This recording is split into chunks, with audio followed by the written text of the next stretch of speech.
Update. Am I the a-hole for asking my sister to contribute half the expenses of maintaining my mom's house? Original post. My mother only has one asset, her house. She doesn't have enough savings to bankroll her retirement, so my wife and I pay for it. My wife is a doctor, so she makes great money, and we can afford taking care of her. We have been sending her about $2,000 a month for 5 years now. We also take care of any incidental/emergency expenses. We have also all major house repairs, and I have never asked for my sister to contribute as she's not as well off as we are. My mom wanted to get her finances in order and she asked me to help. She talked about wanting to get her will written. She said she wanted to give the house to my sister. She has no other asset of note, and it would mean that my sister gets almost 90% of her assets. I've always known that mom would skew the inheritance more towards her, and I didn't mind that. I thought I could help my sister by helping her. My sister needs it more, and we are already doing so well. But I am really upset by this. I know it is greedy to be focused on the house, but it makes me feel horrible. I am the one who is always with her when she is sick, and she practically cuts me off the will? My sister isn't struggling herself. She's comfortably middle class. If she was really struggling, I would have understood it. This was about a month ago. The house needs some repairs again, and my mom asked me to pay for it. I called my sister and told her that I want her to contribute for half the expenses. I know it is petty, but I don't get why I should pay for a house which I never get. She talked to my mom. She is upset with me for asking my sister for money, and she thinks it is very petty and greedy of me to ask for money from someone who doesn't make as much as we do when we could afford it. I do feel like an a-hole. I can understand why she's doing it, and if I think about it rationally, I can see why she would want to give the house to my sister, but I still feel horrible about it. She also feels that I'm being a horrible sibling by forcing her to pay for stuff and just dropping it on her head. Now for the top comments before reading the update. Not the a-hole. Let your sister repair the house she's going to get. You've paid enough already. She can take over. I'd even go as far to issue an ultimatum. The house is split evenly, or you stop your allowance since you get no gratitude for your family's sacrifice. All of these people are looking at the gift horse in the mouth.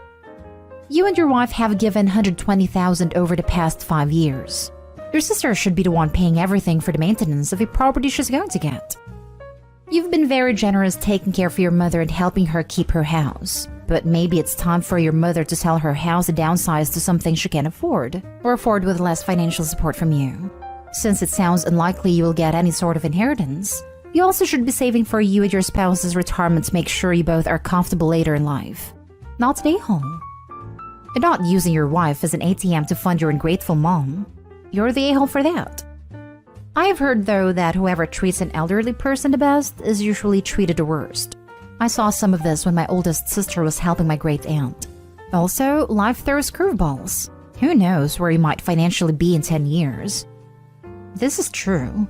My otherwise lovely grandmother treated my mom far worse than she treated her deadbeat son, aka my uncle. Hope you're not the a-hole and stop paying money. Tell your mother that due to the fact that you've been sending her a monthly allowance and paid for the upkeep of the house, the only fair deal is that you and your sister get an equal share. And if not, then the entire cost of the house and its maintenance is immediately transferred to the sole heir. And now for the update. I was feeling a massive amount of guilt for my actions, but most commenters supported me. I talked to my mother about how much money we have spent on her and how much more we were planning to spend on her. She didn't budge at all.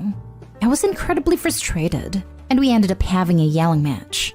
She said she wanted her money to go to her real grandchildren, and not to our children who are adopted. It broke my heart. My children adore their grandma. They think the world of her. I've never noticed any favoritism in her behavior either, as she always doted on them. So I don't know where this is coming from. She then explained that the house was my father's hard-earned money, and she couldn't really give that money to people he didn't approve of. She told me he would have wanted this money to go to my sister and her biological children, not to children who didn't even look like him. I don't understand how she could pretend to love my children for a decade. I was fooled by it. Everyone was fooled by it. I can't even process it. We have stopped funding her retirement, and now she will have to sell the house. I talked to my sister, and she cried when I told her what my mother had told me.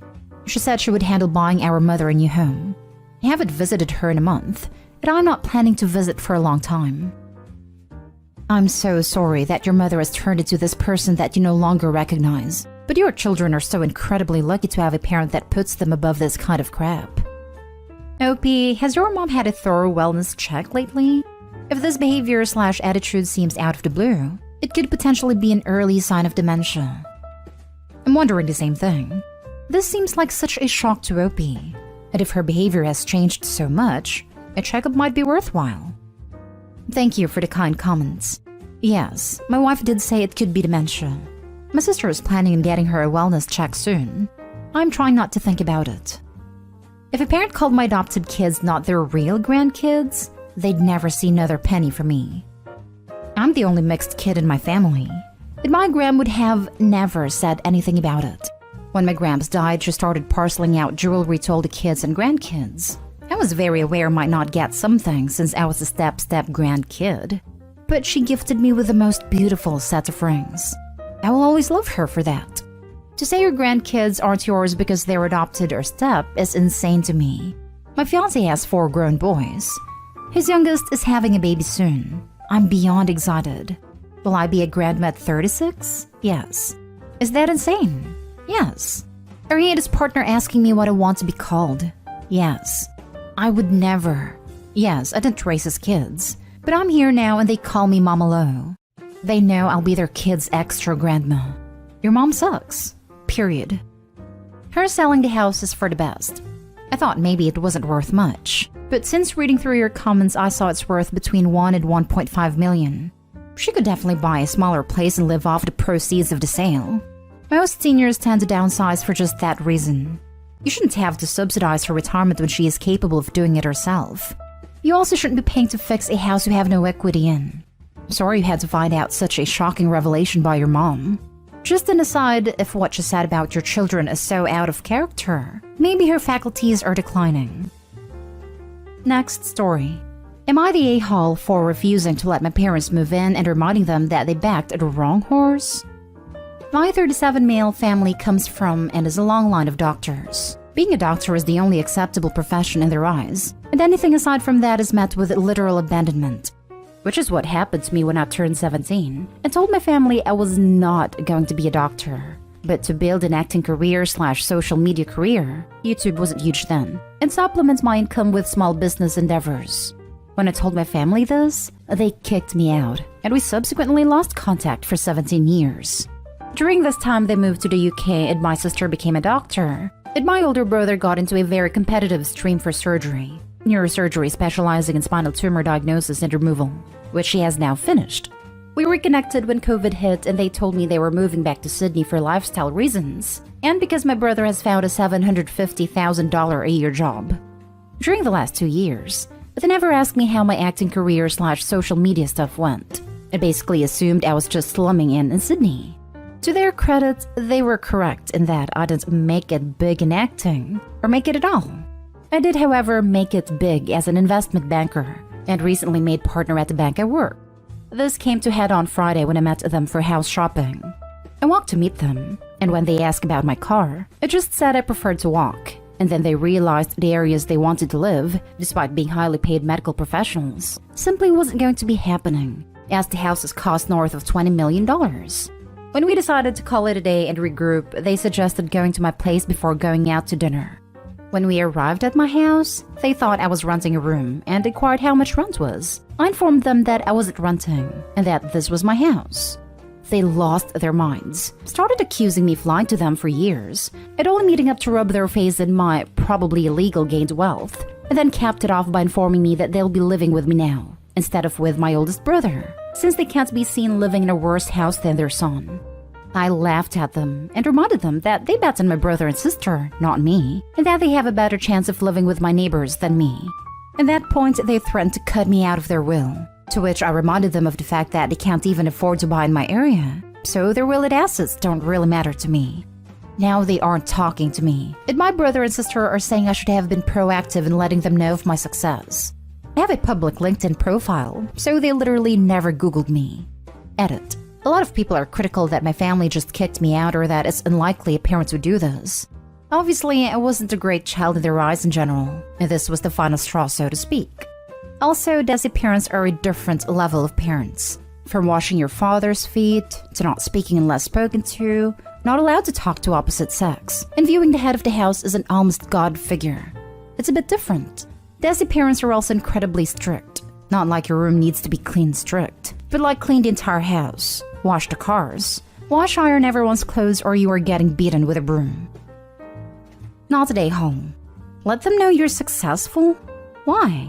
So they talk to you again simply to see what they can get out of you? Thanks, but no thanks. You handle this just right. Very much a cultural thing. Good for you. What they should have said was how proud they are of your success, despite not having any family support. Culturally, is it normal to turn your back on your children? I wish you continued success, and I would probably invest in some upgraded security measures. It is not unusual, but normally reserved for fairly significant breaches within the family, like marrying down a caste, coming out as gay, or religious transgressions. Depends on the family, but I'm not the only Indian in my social circle who has been effectively disowned. Far more common for women than men. Not today, home. Sorry that they are not interested in you as a person, but only as a status symbol. Very sad. Congratulations on your great career, though. Not even me. But they did suggest that I move out and let my brother, his children, and them live in my house. It was amusing, to say the least. Wow. Let me guess. You don't have kids, so obviously your golden child brother deserves the home you worked hard for. No, I don't have kids. But I do have a long-time partner who they haven't met either. So that'll be a blow-up next without a doubt. Now for the last story. Am I the a-hole for refusing to brush the toilet for my pregnant sister-in-law after my husband called it my work? My female 25, sister-in-law female 23, and brother-in-law male 30 moved in with us, and she's 4 months pregnant. And every time before she uses the bathroom, she'd ask me to go in and clean the toilet for her because she's always nauseous, and any unwanted sight like pee stains on the toilet could trigger her upset stomach. I agreed because I'm too nice to tell a struggling pregnant woman to buzz off with her unreasonable requests. This has been going on for months now. I get told to grin and bear and smile and be warm and welcoming. And I am. I am. I swear I am. But it all came to a head yesterday. My brother-in-law was out and came back to quickly use the toilet. My sister-in-law pulled me out the kitchen and begged me to go clean the toilet because her husband just used it and most likely left pee stains all over the seat since he can't aim right. I gave her a he sure knows how to aim in other areas there look, as she told me she needed to pee right then, and I said fine and went to clean the toilet. My husband, male 32, showed up asking what I was doing while cleaning the toilet, feeling disgusted. I stopped and vented to him about how his sister is basically milking her pregnancy, and I asked when exactly is she and her husband going to get their own place. Eddie nonchalantly responded with, I don't know, can't really tell, and it'd be rude to ask, so I guess we'll just have to wait it out. Now get back to work. I stared, and he asked, what? Then I threw the brush and yelled at him that cleaning the fricking toilet isn't my job, and he was overstepping by implying that it was. He shushed me saying his sister can hear me. But I said I don't give a crap anymore, and that if he felt so strongly about this, then he should be cleaning the toilet every time she needs to use it. Or I don't know, get her husband to do it maybe? He said that I knew damn well he wants to help, but his germophobia is making him feel helpless. He begged me to finish cleaning, but I stormed off to my room and locked myself inside. Next thing I hear, his sister complaining about not being able to use the toilet since I wasn't done cleaning. Then she was forced to use it anyway and ended up throwing up later. My husband then had an argument with me saying, see? She got sick and threw up because you refused to finish cleaning the toilet. And he said it was just a toilet, but I overreacted. And reminded me his sister is struggling and told me to put myself in her shoes and ask if that is how I wanted to be treated. I said I was fed up, and that I didn't have to do any of this if it wasn't for the goodness of my heart, and that cleaning the toilet for his pregnant sister wasn't/isn't and will no longer be my job. Period. He got mad saying I was putting him between rock and hard place, and again said I'm too sensitive, and if I really am a person with a good heart, then I'll do my best to help his pregnant sister. But I refused. Am I the a-hole? Not the a-hole. Her husband can't clean up his own piss. Exactly. The pregnant woman's husband can clean up the toilet right after he uses it. As a matter of fact, if it's such a problem, then why don't they all clean it right after they use it? This is ridiculous, and I would be fed up as well. Not stay home. Jesus Christ, Opie. Move out. What on earth did you do in a past life to land in this purgatory house of 3 grown adults, none of whom can A, pee inside of a toilet, B. Use a toilet that has been peed on. Or C. Clean the heck up after themselves like the grown adults that they are. Not stay whole, but damn. Go stay with a friend or family member until your house is back down to only one grown adult who can't clean up after himself. Or maybe better yet, not even him. Get your own place with sparkly clean toilets. I love where the husband asks how she would like to be treated in sister-in-law's shoes. I'm sorry. Husband is such a germaphobe he can't clean the toilet at all? Ever? So if Opie gets pregnant, she will still be cleaning everything because germs make her husband feel helpless. So Opie should be very aware. No one in this family will ever help her with anything. Ever. Not stay home. You are being played. By all of them. You need to care if the toilet is clean because all three other adults can't be bothered to just leave it very clean. Normal people would agree on that every person cleans after using. Every person. Men who can't aim, germaphobes, pregnant women. This is insane. But I'm so worried about what else you accept as normal. If you've been the maid for months now. Yeah, this is nuts. 1. If brother-in-law can't aim, is he a bratty teenager? He can sit and he can clean.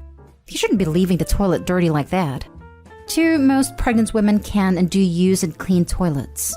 Sister-in-law's princess behavior is so entitled it hurts. 3. Opie's husband is an a-hole. Cleaning the toilet can't simultaneously be no big deal, but too big a deal for him to do it.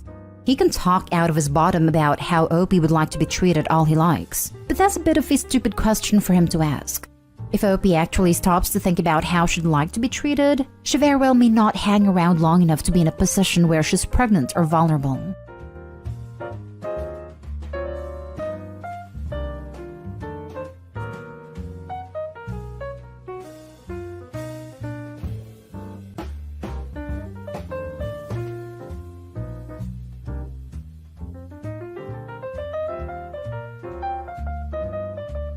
Update. Am I the a-hole for accidentally calling out a new colleague on lying about her language skills? Original story. Last week, a new colleague, Kathy, 33 female, started at my 25 female workplace. She instantly stood out in the team because she seems like someone who is very loud and assertive. 2 of my colleagues, me and Kathy, were having coffee in a break room. We were the only ones in there and we were sitting far apart when the subject of travel was brought up. My colleague said she wasn't booking trips anymore because it'll probably get cancelled because of the bug anyway. Kathy immediately cut in about how sad she is because she travels so often, and she goes on these far exotic trips to Europe as her hobby. When I think exotic, I think the Bahamas or something instead of Europe, but cool. Kathy then jokes about how all this no-travel business is making her fear that she'll lose some of her foreign language skills. I asked what languages she spoke. She claimed to be fluent in 3 European languages, among which were French and Dutch. Kathy said she was at a native speaker level and went on about how people in Europe were always surprised when they found out she wasn't from there. I was excited because I never get to speak Dutch over here. I was raised in Belgium, which has 3 national languages, French and Dutch, which are my mother tongues and the most commonly spoken there, and German. It's quite common to be pretty fluent in at least 2 out of the 3 languages in Belgium because you're required to learn them at school, along with English, from a young age. I told Kathy, oh fun, we have something in common then, in Dutch. She immediately pulled this sour face and asked me if that was supposed to be Dutch. I said yes. She laughed awkwardly and said she couldn't understand because I have a terrible accent and must not be that good at speaking it. Now see, I don't have an accent. I speak Dutch more fluently than I speak English. I told Kathy that I grew up speaking Dutch and speak it to my family all the time. She got miffed and asked what languages I speak and where I'm from. I told her I'm from Belgium, so I speak French, and I added what she just said you speak as well. Cool, we can speak French instead. I acknowledged that I was a bit of a prick here, because by that point I knew she probably lied about speaking French as well. She then shoved her chair back and angrily got up, said whatever, and stumped off. It was awkward. My other colleagues just kinda shrugged and said she shouldn't have lied. However, she later approached me and told me I embarrassed her by acting superior about my European heritage. I told her there was no way for me to know she'd lie about speaking those languages. She rolled her eyes and told me I was immature. Then a colleague told me that Kathy had called me a little B-word who enjoys bullying new colleagues behind my back later. I don't think I was a bully at all, but I don't want this to turn into a huge thing.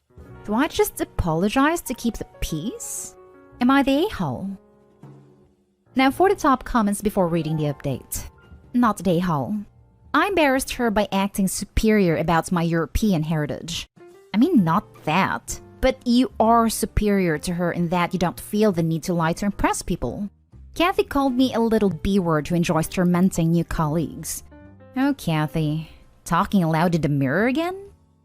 Kathy calling Opie immature is rich, especially when she insulted Opie and used a derogatory term. I honestly would report Kathy to HR in case she decides to submit a complaint against Opie and spin the narrative to her favor. She already showed her character by lying at the break room. I would be in high alert to what lie she will tell to HR. Not a-hole. She claimed to speak a language. It's not your fault that she lied. It's a risk she ran in telling the lie. This is literally a plot device in comedy movies. Someone purports to be fluent in a language to a person who actually is fluent. Said fluent person gets excited and says, OMG, yay, in a foreign language. And the person who lied gets flustered and exposed. Not the Opie. Not the a-hole. She said she spoke the language. You spoke to her in the language. She didn't understand it. She got embarrassed. The problem is her. Edit. I'm not sure about escalating this to HR, which a lot of people have told me I have to do. I feel like this might make me look immature to the rest of my colleagues, of which I am the youngest, and it might not need to go that far. It depends on if Kathy is willing to put this behind her and be professional. If all else fails, I do have witnesses who would be honest about what happened, so I think I might be in the clear if she tries to twist the story. Some people think she might not have understood me because she's fluent in Dutch but learned it in the Netherlands, which has different accents. While it is true that the Netherlands and Flanders have different accents, I didn't speak a very specific dialect like West Flemish or something. I spoke the general Dutch you'd see in the news in Flanders. I didn't speak quickly to try to make it incomprehensible to set her up. I genuinely believed she spoke Dutch because that's what she was saying, so I talked to her in normal, conversational Dutch. The same kind of Dutch I'd use in a work environment back in my home country. The same kind of Dutch I use with friends from the Netherlands. And now for the update. Many people gave the advice to go to HR. Others said not to go to HR because that would be escalating the situation. I decided not to go to HR right then, but I did take the advice to write down what happened, with the time and the names of the other colleagues present just in case. I thought the situation might blow over, because Kathy was probably just embarrassed. Well, I was wrong. Kathy kept being cold to me, rolling her eyes at me in meetings and talking behind my back. Another colleague came to confront me at one point to ask me why I'd been so mean. Apparently, Kathy was telling a different version of what happened. Kathy said that I'd said mean things to her in Dutch and was making fun of her in Dutch, so no one else but her could understand. She was smart enough to only tell those stories to colleagues who weren't actually there for it. Word got around and it turned into a bigger issue, with a couple people actually questioning my character, mostly just colleagues that don't work very close to me. HR got wind of it after a while, and I got called in close to a month after the incident. They had already met with Kathy, and she'd told them the "she cursed me out in Dutch and was very mean to me" story. I told them the full story and everything that happened after. They asked me if there was anyone else present who could confirm this, so those colleagues came and told them that Kathy had lied about speaking a language, stormed out, and then started calling me a B-word, etc. to others. They thanked me for my time and I got on with work. Nothing happened until a week later when I was informed that Kathy was asked to leave. Apparently, Kathy had doubled down on the lies and told everyone I was the one lying, and she did speak those languages. So my boss told her in that case she'd have no problem talking to one of our Canadian colleagues, who wasn't involved in the situation, in French in front of him, just to confirm. At this point, Kathy admitted she had been lying. It turned out she didn't speak a word of French either, or Norwegian, which was the third language she was lying about. This was enough for them to let her go, because part of the reason they hired her was that they were so impressed by her speaking multiple languages and work experiences she'd had abroad. The work experiences were made up as well. I'm just happy it's over. I'm confident it wasn't really my fault it blew up now. If it wasn't me who caught her in a lie, someone else probably would have down the line. The few people who kind of believed her ended up coming to me and apologizing for questioning me about what happened, so that's all sorted. Edit. Some people asking why they didn't test her language skills in the hiring process. Our jobs don't actually require us to speak Dutch, French, or Norwegian. I think they probably just saw it as a plus or something that made her stand out from other candidates. Kathy at next job. Okay, no common languages. I speak a dead language. Colleague. Oh really? Say something. Kathy, sweating. Dead language as in speaking to the dead. Colleague. Huh? Kathy, panicked. I previously worked at the coroner's office. I would love to know what was going through Kathy's mind when she decided to escalate and double down on the lies. Given that she also made up other large chunks of her resume, I think maybe she subscribes to the theory that people will be too stunned at the audacity to do anything about it. I remember reading this and thinking, why the hell would someone lie about being able to speak another language? It's such an easy found out lie that's laughable. Next story is titled, Am I the a-hole for telling a neighbor she can't expect only old people to live in our street? I moved into my house about 2 or 3 years ago. I'm 30, look 20, with a family. It's also a British town, and my house is semi-detached in a street of terraced houses. I'm quite the introvert, so apart from my direct neighbors, I really made no attempt at getting to know the rest around my house. That being said, if someone speaks to me, I will happily speak to them. Cue to the incident. An old-age pensioner came up to me while I was taking stuff to my car, and she started asking questions. The usual stuff you ask new neighbors, but then she asked me when I planned on moving, which I thought was quite unusual. I told her I had no plans to move yet, and then she went on to talk about how young people have started moving into the street, and it is much so noisy, especially those with families. She knew I have kids, but they barely spend any time outside, and how she wished it went back to a street of old people. For about 10 minutes, there was nothing but low-key insults about young people. I couldn't really excuse myself as I had stuff to do with my car that was time-sensitive. So in the end, I just said, you can't expect only old people to live in a street. Eventually, they grow old and die. Maybe wait a few years and we'll be old, and you'll have your street back if you're still around. She looked at me as if I just murdered her family and walked off. In the heat of the moment, I felt justified. But thinking back on it, I pretty much told her she will be dead soon, which no one really likes hearing. She just wouldn't stop talking about the good old times. Now for the comments. Not they haul. Hello, fellow British person moving to an elderly area. I have had very similar conversations. My entire street appears to be in the 60 to 80 year range. I think they've forgotten other people exist. They get mad when my 4-year-old plays outside, and have made comments about how this trampoline and paddling pool are an eyesore in our back garden in our private space, but I guess they can see it from the windows, and how they missed a previous resident who was such a sweet old man who had a lovely garden that I've ruined with my kids' toys. He died.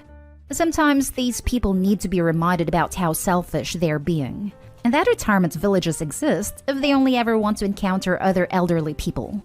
I certainly don't want anyone to die anytime soon, but at the same time, I really hope a few more families move into my area. My grandmother in the US had a young family moved into the neighborhood, and they're all delighted to have a child around. They go to the child's school place, have her over to bake cookies, take her to swim lessons. Kid got a dozen new grandparents. That is sweet. US here, and we were one of the few young families when we moved into our, back then, mostly older neighborhood.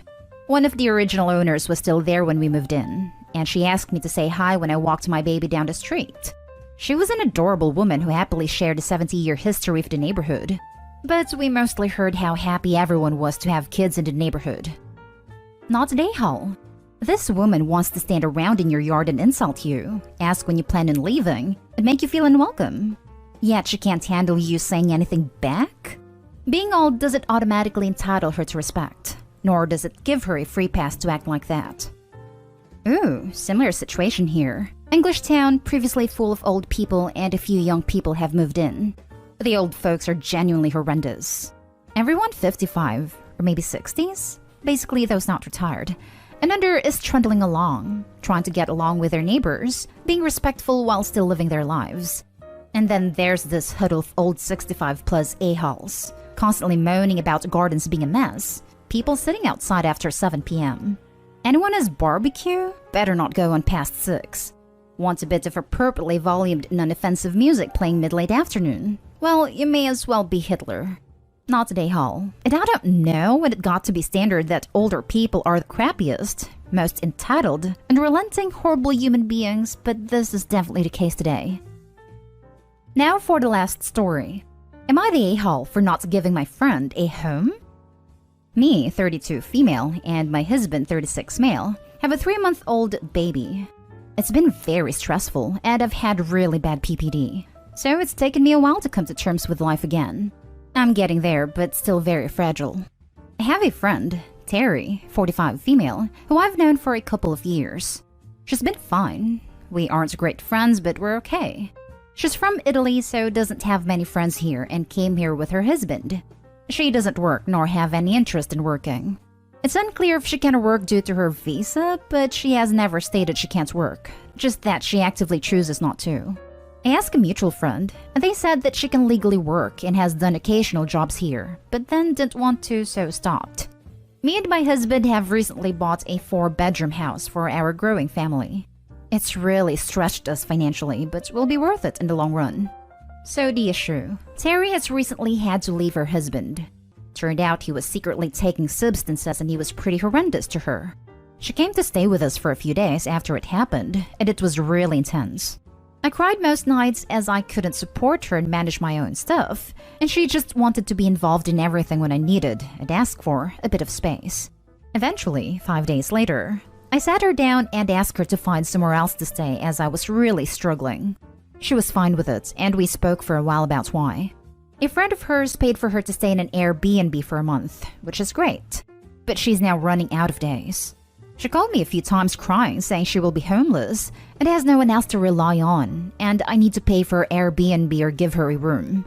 I've really struggled with this, because as much as I want to help a person in need, I really can't live with her, and she's already told a mutual friend that she plans on just staying with us for a year till she has to go home. I spoke to some friends and they are divided on it. Some say I'm the a-hole for not offering her a room when we have space, and others have said my mental health is too fragile to manage it. Internet citizens, what say you? Not the a-hole, not even a little. Terry could have looked for a job, filed for divorce, or found other arrangements. Instead, she decided to come back to your home, where she will presumably mooch off you, not paying rent, utility, or food. You need to prioritize yourself here. PPD is no joke. New parenting is hard. Terry can find another person to mooch off. No kidding. And the fact that she's planning to stay with Opie for a year is presumptuous and entitled.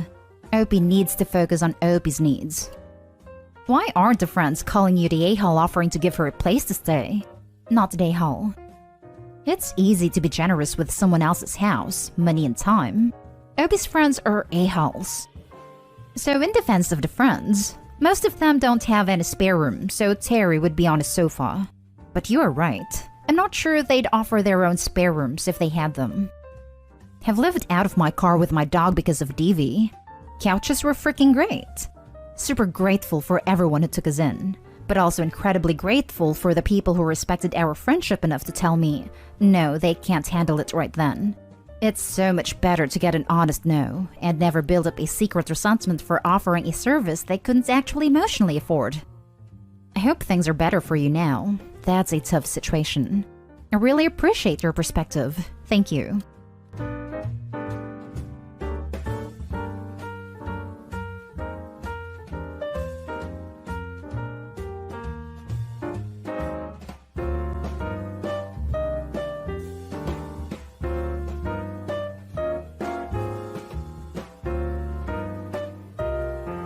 Update. Am I the a-hole for saying that if my parents have another baby, I want nothing to do with it? Original post. I know the title sounds bad, but hear me out.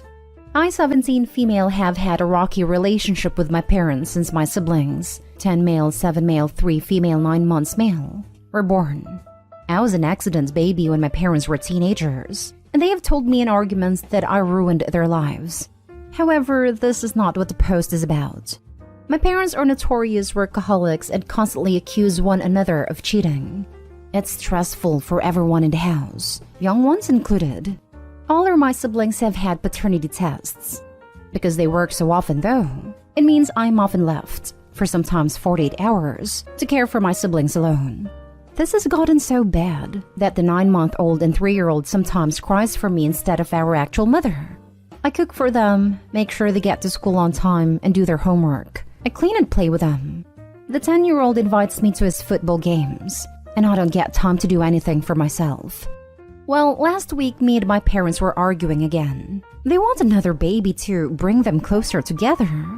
I was furious and straight up told them that they didn't look after the kids they already had, and I just end up having to look after another one.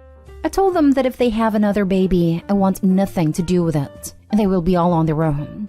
They called me an a-hole and said I was trying to ruin their marriage and their careers. I spoke to Grandma about it, and while she sympathizes with my situation, she says I should be supportive of my parents trying to fix their marriage. She told me it was my duty as the oldest sibling to care for my younger ones, and I was being kind of an a-hole and should apologize to my parents, but I still don't think I am. So, here I ask Reddit, am I the a-hole? Edit. We do have a nanny come in 9 to 4 for the 9-month-old while I'm in college, but that would probably stop when he starts school. Now for the top advice before reading the update. They should not be having children if they aren't ready to take on a parenting role. Parenting isn't just conceiving, carrying, and birthing, it's actually raising the child. Whatever state their marriage is in is not going to be fixed with a baby. They clearly have deep trust issues that need to be addressed if all of their kids have had paternity tests. Babies don't fix any marriage. They stress healthy ones. Good marriages survive babies until they grow past the point of constant sleep deprivation. I wonder if the myth of a baby fixing a fragile marriage comes from the idea a baby gives the couple something to focus on, to put differences aside for.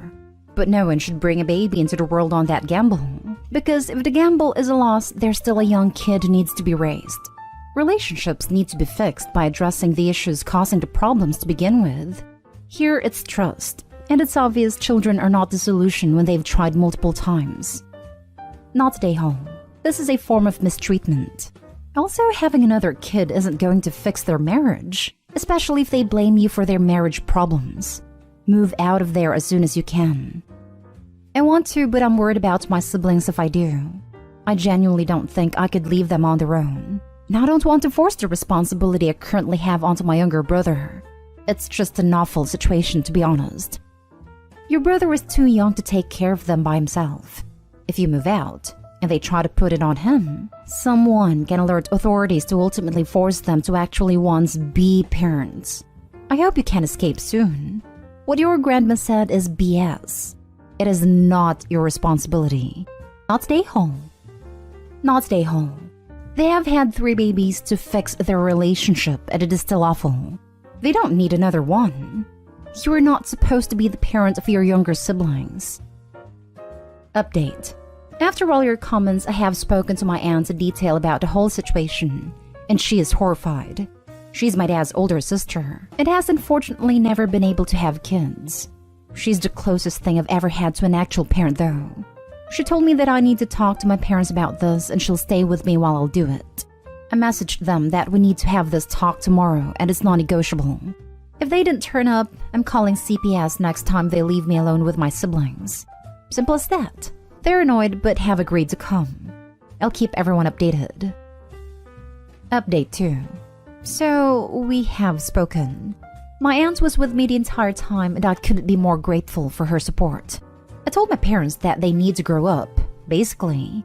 I told them pretty much what you had all been saying, and said they had until I was 18 to build a proper relationship with my younger siblings. A good 10 months, and find a more suitable situation for while they're at work. Otherwise, I'm calling CPS. My aunt even offered to have them live with her. She's a saint. I told them that I no longer wanted a relationship with them, however, and that I would be moving in with my aunt within the next month, but I will be coming over all the time, and my younger brother, 10-year-old, will receive my old phone to keep in contact with me while I'm not there. My aunt only lives a 45-minute walk away, so it won't be too bad, and she will drive me there in a rush if needed.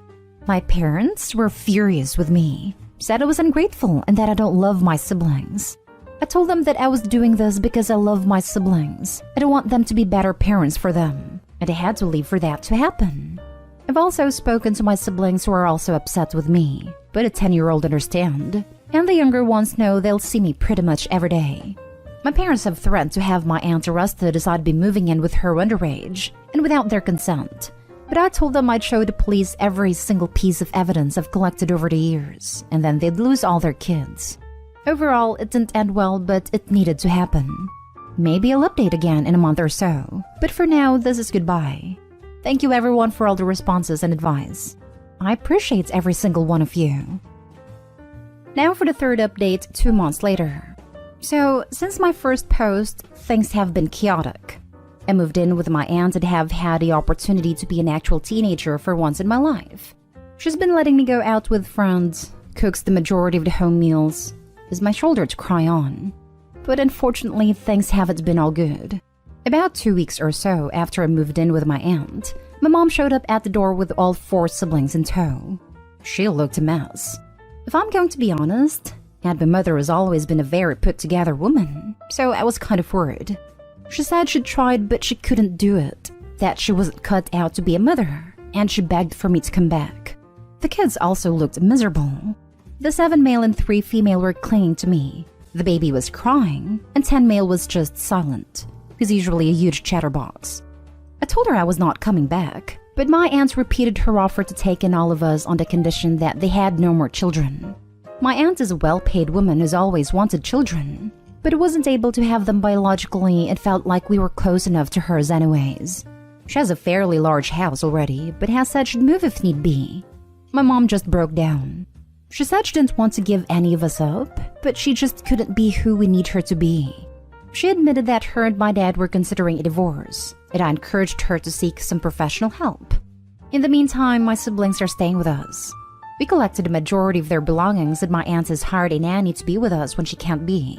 My father has gone no contact, and the last we heard, my mom was seeking therapy and having supervised visits with my younger siblings. Despite her trying now, I just cannot forget all those years I lost because she wasn't cut out to be a mom. I can't get over how many times I broke down over how stressed I was. I still love her, but I cannot let her be my mom now when she wasn't when I needed her most. So, not all sunshine and rainbows, but some progress was made. Thank you everyone for all the advice and support. I'm also in therapy thanks to my aunt and beginning my own healing process. I hope you all had a great Christmas and a wonderful New Year's. Wait, so your mom just dumped all the kids on you and your aunt? Is that what happened? Yes, pretty much. After I left, she tried to stay home with them for a while and balance a home/work life, but she couldn't do it. She showed up on the doorstep with them all and said she wasn't cut out to be a mom. Granted, she's now getting help, but I can't see her ever taking my siblings back full-time. She's in therapy. Her and my dad are getting a divorce, and she's having supervised visits with my siblings. It's a mess, to be honest. I'm glad she did this, however, rather than trying to dump them on my younger brother. It sounds like over a couple of weeks your mom was able to get a small glimpse of what you've been doing for years. I don't have any advice, but I am proud of you for standing up for yourself and getting out of that situation, even though I can't imagine the emotional difficulty. I'm glad you have your aunt on your side. I hope you all can heal. If possible, it would probably be beneficial to get some family therapy for yourself and your younger siblings, at least a 10-year-old. You've had to grow up way too fast. Be well. We're looking into family therapy, but I'm reluctant. My aunt thinks it would be beneficial to get some closure from my mom, but I feel I have all the answers I need. I would rather my mom and siblings just go. As stated, I'm not interested in a relationship with my mom currently. Thank you so much for the kind comment. Reddit has a very poor grasp on what therapy actually is and what it can and can't do. Yet it waves it about as a magic wand for anything and everything. Also, it tends to ignore that it is very expensive and that you as a minor aren't going to have actual access to it. I'm not saying you're strictly wrong, but it kind of sounds like cutting off your nose to spite your face. Okay, so takeaway therapy. Okay, now what? What is your wisdom? Because while the usefulness of therapy is incredibly finite, it's still an immensely valuable tool, and something society should be frankly aspiring to make much more accessible than it already is. It's a bit like lawyers. Yes, they're expensive, But if you're being taken to court, you should still talk to one and get your options. Because while they can't solve all your problems, they can certainly greatly improve your situation. You did a brave thing, and I love your aunt. Good luck with your life, and you should be proud of what you did for your siblings. My aunt is a saint, and I can't thank her enough for all she's done for my siblings and I. She's my role model. Now for the last story. Am I the a-hole for wanting to tell my stepdaughter's dad about the cameras my wife planted in his house while he was away? I, male 34, got married to my wife Claire 2 years ago. She has a 6-year-old daughter, my stepdaughter, that she shares custody of with her ex-husband Adam. So Adam has not dated anyone ever since he and Claire got separated. Claire always talked about how this was a good thing, because she believes that my stepdaughter is better off without a witch stepmom to boss her around and mistreat her. Then Adam started seeing his now girlfriend about 8 months ago. Claire wasn't happy about it. In fact, she was livid that Adam introduced my stepdaughter to his girlfriend so soon. Claire demanded meetings with Adam's girlfriend to test and see what kind of stepmom she will be for my stepdaughter. I didn't give it much attention because of the drama and always having mother-in-law involved as well. However, I very recently found out that Claire installed several cameras in Adam's house while he and his girlfriend were away on a trip. Claire had a key to Adam's house because most of my stepdaughter's stuff is there. Keep in mind that I found out by looking at the chat Claire had with mother-in-law, so she was in on it too. It irked me because that is a total breach of privacy. But when I confronted Claire, she said she did this because Adam's girlfriend was going to move in soon, and she wanted to see how she treats my stepdaughter. I told her this was wrong, but she said it was all temporary till Adam's girlfriend is in the clear. I still wasn't convinced and suggested she remove the cameras because of the huge legal troubles once Adam finds out. But she lost her temper on me, saying I should stay out of it, because I clearly don't care about my stepdaughter's well-being and happiness. But then she had no evidence or even reason to believe Adam's girlfriend might mistreat my stepdaughter. Claire said she just wants to double-check and Adam does not need to know. But I disagreed and said that I will tell him if she won't remove the cameras, which made her lose it on me and get mother-in-law to shut me down and get me to stay in my lane. But I couldn't. Claire said if I tell Adam, then we're gonna have a problem, and urged me to mind my own business because Adam isn't more important than my relationship with her. So I shouldn't even entertain the idea of telling him and upsetting Claire, who is just trying to make sure her daughter's future stepmom isn't some witch stepmom in the making. I still want to tell him, but given Claire's reaction, I'm going to get hell for this, and it may not be worth it, since me and Adam aren't on good terms. Now for the top comments before reading the little update. Not today, home. You need to tell him. This is illegal, and you could get in trouble now if you knew and took no action. It is illegal from where I'm from, and that's why I told her repeatedly to remove them immediately. But she kept rationalizing and defending her actions by making illogical arguments, like how it's her daughter's house and how she has a key by consent, and so on. But I couldn't help freak out because this is not okay in any shape or form, then add illegal troubles as well. Please tell him to protect yourself and your wife from legal and criminal problems. Edit to add from your other comments, if you think your wife will blame you, she will, and she will drag you into whatever legal and criminal consequences arise.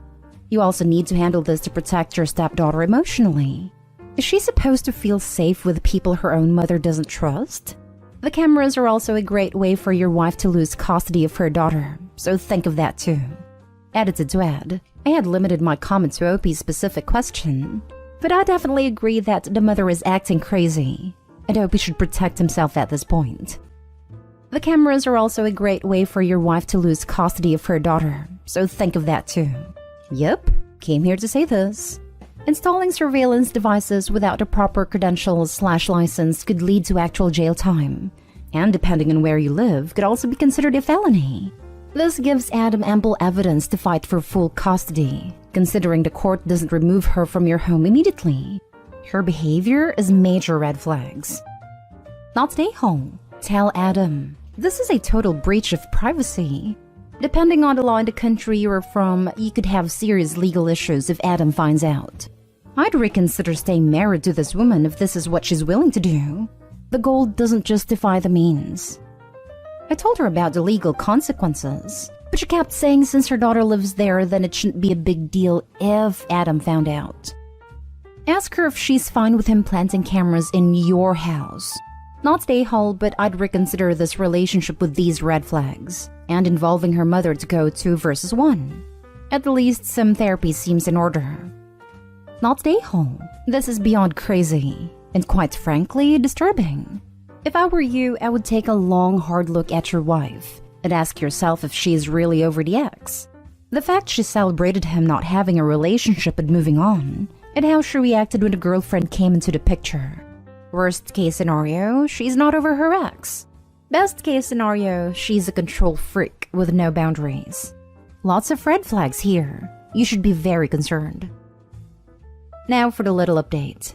I've decided to tell him there is no way this is going to end well for Claire no matter how hard she tries to downplay the situation. Yes, I'm a coward, but that is her opinion.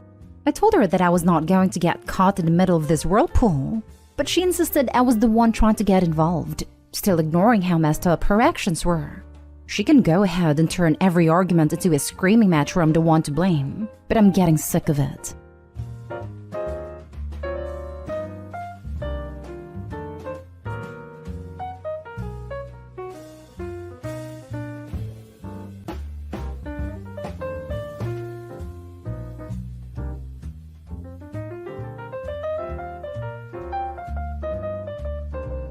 Am I the a-hole for kicking out my roommate after she used my money to pay her rent and bills? Plus update. Earlier this year, I decided to move into a 3-bedroom apartment. I let a friend of a friend move in with a quick background check and job history, and she seemed like a great person, at first. We have lived together for 5 months now, and she doesn't clean after herself and constantly eats our food. She hasn't cleaned since she moved in. It has helped with groceries maybe 6 times. She also uses my products and clothes. Well, I happened to check my account online and saw all the money except $4 was left. I called the bank and told them there was a mistake. They said they will do an investigation, and once they find everything blah blah blah, they will have it in my account. But it will take 10 days from the starting date, and we don't know what that'll be. Well, that money was for bills and groceries. I have a 9-year-old child, and I cannot feed my child. So when my roommate got home, she had shopping bags. I told her what happened today, and told her the police are also in on it since it was over $1,000, and I couldn't let that slide.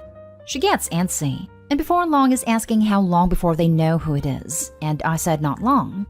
Not an hour goes by, and she comes in crying with my card in hand, and says how terribly sorry she is, but she needed things, and I had the money before she did and how she was going to pay me back. I told her I was reporting and was evicting her, and to expect a notice to come. She called me a cruel and heartless witch. But she stole from me and my child to where we don't have any groceries left. She loves to eat our food and not replace them. Was I too harsh kicking her out?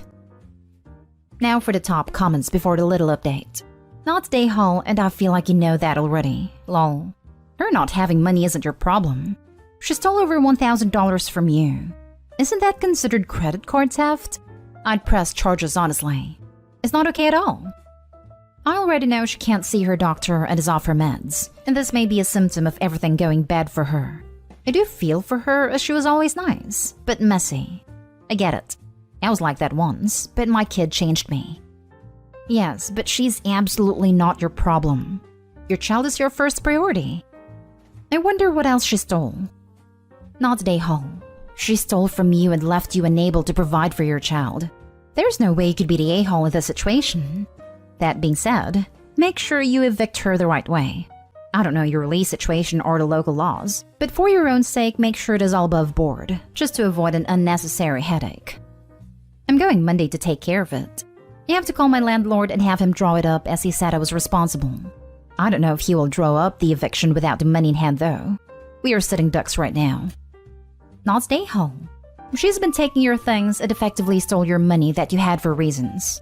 You're well within your rights to feel completely angry about that. If she was struggling to pay her way, the least she could have done was talk to you about her situation instead of take without asking. I do see your point. I had to read it twice to be able to process it as what it is. If she needed it, she knew to come to me first, but she didn't. I'm still gonna feel bad and cry like a baby when it comes to time to get paperwork. Edit/update. One of you suggested to look for other valuable things missing. And I'll be damned. My late grandmother's ring is gone. Now I'm calling the police. I mean, I already was before this, but the one ring she knows not to touch is gone. That ring is worth over $20,000 alone. I don't know if she knows, but I never told her the value of it. This infuriates me. First you eat my food, take my clothes and my money, and then you take something worth more to me than money? Is she stupid? She knew that is a definite rule breaker and no going back. I'm calling them now. I'm stressing so bad. Next story is titled, Am I the a-hole for kicking my cousin out in the middle of the night after she said I chose to be poor? My life has been up and down in terms of finances. I went from rags to rags again pretty much. I have a cousin Alice who I'm very close to. She lost her job and ended up losing her home too. Things have been rough for her, so I agreed to let her stay with me temporarily while she gets back on her feet. A few days ago, Alice was venting to me about how hard her life is and how she just wanted to fast forward to when things were better. I told her I agreed, and she said, well, you're poor by choice, so it's not the same. I asked her what she meant, and she said, Luke would give you money if you ask him, so you're choosing to be poor. Luke is my husband, well, soon to be ex, hopefully. Alice knows all about my history with him and knows why I wouldn't accept money from him. I left him when I found out I was pregnant because he didn't want me to keep our baby. This was the final straw for me, and I've pretty much hidden from him since. Alice knows it was the hardest thing I had ever done, and she knows I never want to be dependent on him again, and I would choose being poor over asking him for money. I got upset with her and I told her that wasn't me choosing to be poor, and that asking him for money wasn't an option for me. She kept arguing with me and doubling down, and eventually I lost my temper and asked her to leave. She thought I was joking at first, but when I told her I was serious, she got pissed at me for kicking her out in the middle of the night when she had nowhere else to go. She ended up asking her parents to come get her. But before she left, she made a snide comment about how she wondered how much money Luke would pay to find out where I lived. Am I the a-hole? Not the a-hole. Your cousin was being an incredibly rude guest to begin with. The threat to expose your location to your ex should destroy your relationship with her beyond repair. Truly abysmal behavior. Her sense of entitlement is laughably tone-deaf. Not the a-hole, OP. But please have protection in place for yourself against your cousin and your ex. Not the a-hole by a mile. The absolute nerve of some people. You take her in out of the kindness of your heart, and she repays you by being rude. And then she has the nerve to threaten to out your location to your ex for money? OP, I suggest you stay with a friend temporarily and put a doorbell cam on your apartment, because I can see two things happening. 1, your cousin does tell your ex your address, but he shows up to try and do God knows what. 2, your cousin tries to come back because you kicked her out and she wants some kind of payback. Tell her parents and the rest of your family what happened, and if your ex finds you and something happens, it's on your cousin's hands. Cut her off and let her be someone else's problem, because her parents probably won't want to deal with her for long with her horrible attitude. But before she left, she made a snide comment about how she wondered how much money Luke would pay to find out where I lived. WTF? What kind of a-hole threatens something like this? This just shows you did the right move in my opinion. Next story. Am I the a-hole for telling my ex that my life will be easier when she and her kids move out? My ex and I got together over 3 years ago, moved into my house after a year. She has 2 children from a previous relationship. We also have a child together who is now almost a year old. We mutually decided to break up a few weeks ago. I have my reasons and she has hers, but ultimately her kids play a big role in the breakup. Not their fault. It's more about our different parenting styles. Due to my ex's trauma from when she was a child, and the kids by a father emotionally mistreated all 3 of them, she had a protective bubble around them that was a massive source of conflict. I could write a list, but I don't see how it would be beneficial to this.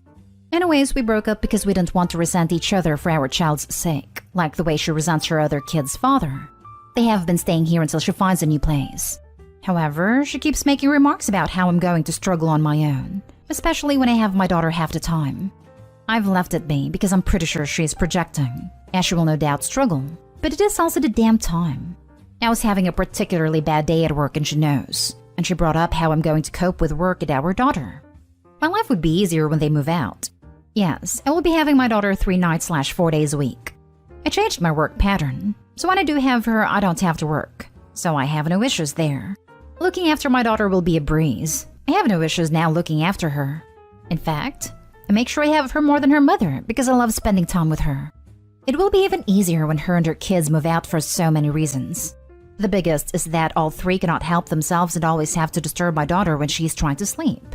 So she then doesn't sleep and gets cranky at once until I take her to my mother so I can put her to sleep in peace. All three are extremely messy. My entire house is a minefield and it stresses me out to no end, and none of them clean up after themselves. I also find myself doing more for her kids than she does.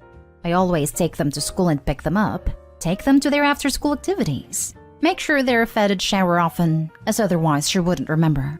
I also pay for everything related to the house and we only split shopping and petrol. So I told her that when they move out, I'll have more money to save because I will be spending less on bills, and this is after me paying more than I should in child support. My house will be back to being clean and tidy and will reduce my constant stress. Looking after my daughter will be less stressful because I will be able to put patterns in place to help. I will have more free time because I'm not spending it cleaning up all their mess, running around all day for her kids when it is her job. My life will finally be back in my hands. She didn't take it too well. It has been quiet ever since.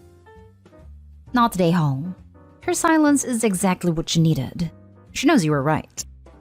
I think mostly she meant that I'll miss her and the kids and how hard it will be, but his response was stone cold. Doesn't sound like he formed an attachment at all. 4 nights a week is primary custody. You should not be paying child support at all. Please get a formal custody agreement from the court. She should be paying you. And for the love of God, mention that you've done all the child care and provide any and all evidence of her negligence, photos of your house, days you had to shower them because she wouldn't, etc. It's 3 nights and 4 days. I checked the child maintenance calculator. It offered to pay double to what it says. I earn much more than she does, but I'm only doing it for my child's benefit when she lives with her mother. Of course, this will change if I feel my daughter isn't having the care that she deserves while being over there for one reason or another. Here's a wild idea. Maybe he cares about the other kids too. Disagreeing with her mom's parenting doesn't mean he doesn't care about the kids' well-being at all. Bingo, one of the reasons for the breakup. I believe they need to start doing more things for themselves, whereas she thinks she would keep doing it. And by we, I mean me. Next story is titled, Am I the a-hole for not giving my brother $15,000? I, 29 male, and my brother, 28 male, grew up extremely close. We did everything together. But when he turned 18, he got arrested and sent to prison for 5 years. I would visit him while he was in prison, but he wanted no relationship with me.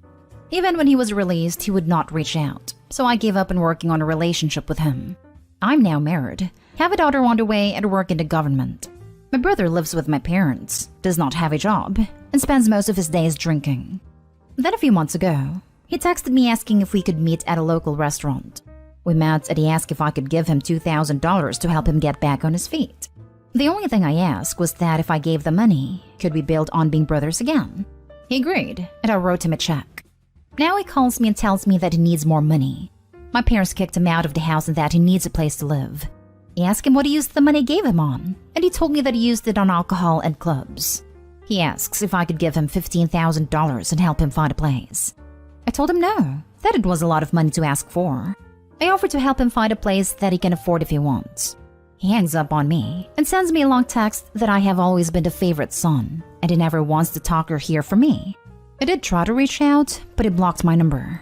Am I the a-hole for not giving my brother $15,000? Now for the top comments. Not the a-hole. If he can't be trusted with $2,000, there's no way on earth I'm giving him $15,000. To add on, sometimes there's a favorite sibling for a reason. One's a convict and the other is an upstanding citizen. Doesn't mean I think that the felon shouldn't get some support, but you can't help someone who refuses to help themselves. At some point, though, you have to stop supporting them. The main reason only one of my 5 brothers is dead of an overdose is due to my mom and dad cutting them off. It forced them to get a stable job at a residence. I know it hurts, but he didn't want a brother. He wanted a free bank. You did the correct thing of offering to help him find a place to live instead of forking over cash again. As soon as he realized the bank was closed, he cut you out. Move on with your life. Hopefully your brother gets his act straight one day. Not the a-hole. Obviously, you didn't do everything together. Or did you and it took the rap? If so, then you're the a-hole. If you are doing well financially, $2,000 won't make or break you. But $15,000 is a whole other level of money, especially when I simply drank and blew the $2,000 away. You have a kid on the way? This is all for the best that should never be exposed to her drunk uncle. For the arrest? No. He and a few friends got in major trouble. I was hoping for my daughter to know her uncle, but that might not be possible. Now for the last story. Am I the a-hole for asking my sister and brother-in-law to pay to clean the urine in my truck? I, 24 male, have a truck, and therefore I'm everyone's first contact if they need to move anything.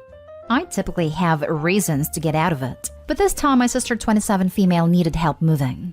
She and her husband have my nephew, too, and are expecting twins next month, so bought a house about an hour away from their apartment, and they're trying to get settled before the babies are born.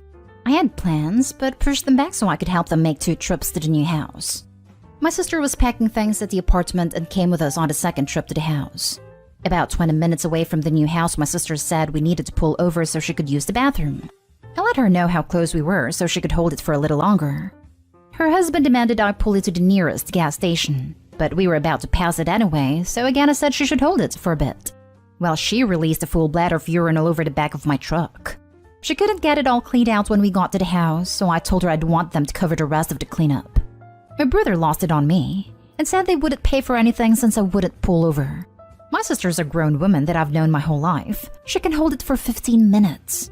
Now I have a truck full of piss and half of my family isn't talking to me. Am I the a-hole for expecting an adult to be responsible for their own pee? You're the a-hole. Any grown adult knows that pregnant women, especially 8 months pregnant with twins, absolutely need to use the bathroom when they said they need to. Wow, I'm absolutely shocked at your idiocy and disregard for your sister. And for the record, I'm usually really understanding all these AITA posts, but you have actually gotten me worked up over here. Kudos. Yeah, reading the bit about how he knows his sister, she can hold it for 15 minutes, got me riled. Maybe usually, but not with 2 babies playing football with her bladder. You're the a-hole, OP. What an inexcusable, immoral action to take. To force a pregnant woman to embarrass herself and feel completely uncomfortable for no reason, after she already communicated the urge to drain the main vein. Then to have the freaking audacity to demand she pay to cover what you cost is a new type of cruelty yet to be discovered. I'm sorry for the language. I am furious right now, as a father of twins. You're the a-hole in every sense of the phrase, OP. I can't say it enough. You're the a-hole. You were asked multiple times to pull over so she could use the bathroom, and you refused. You don't know her body better than she does, and you clearly don't know how being pregnant, especially with twins, affects the body of a woman. I'd suggest you take this time to do some research, humble yourself, and apologize for humiliating your sister. Would it have killed you to pull over? Pregnancy can cause frequent, urgent restroom trips. Your sister has 2 almost ready babies pressing on her bladder. Sounds like she couldn't hold it. She's probably humiliated and upset. I doubt she wanted to peel over herself at your vehicle. Edit. I just called and apologized. I'm paying for it. I sent her the link to the post so she could enjoy my downfall. She's happier now.